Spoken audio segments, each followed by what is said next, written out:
Ég held að skilaboðin að utan séu ofta við ættum að festa okkur við eitthvað eitt. Því það er líka bara þægilegra fyrir fólk. Því að fólk vill svolítið svona að við séum bara eitthvað eitt. En það er enginn bara eitthvað eitt. Ég er að fást við svolítið alls konar í lista- og skemmtigeiranum. Fer með uppistand og hef verið handritshöfundur. Hef skrifað eitt áramótaskaup til dæmis í góðum hópi og Sörri söngkona og lagahöfundur í hljómsveit sem heitir Flott.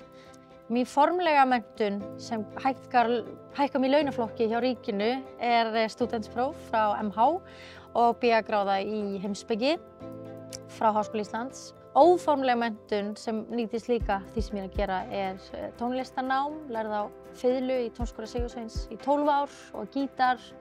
Svo hef ég lært söng og vísnasöng, textaskrif í Svíþjóð og svo hef ég líka lært spuna. Á meðan ég var í háskólanum þá var ég svolítið einbeitti mér mikið að náminu en þá til dæmis byrjaði að vinna í litlu verkefni fyrir RÚV og þá fór svona boltinn að rúlla þar hvað var að dagskrárgerð.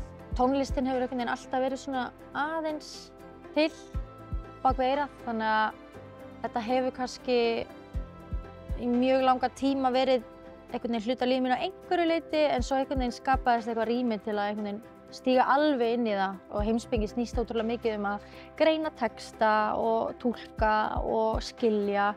Þannig að ég held að hiklaust hún hafi algjörlega haft áhrif á það sem ég er að gera í einhvers konar sköpun af því hún hefur líka bara víkkað hugan einhvern veginn. Þannig að mér finnst ég hafa orðið klárari, ef svo mætti segja, eftir að hafa klárað það nám. Mér finnst ég mjög heppin að geta einhvern veginn sinnt alls konar sem ég hef áhuga á og ég veit að ég myndi kannski svolítið svona missa móðinn eða ekki vera jafn einhvern veginn innblásin ef ég hefði ekki áhuga á því sem ég var að gera.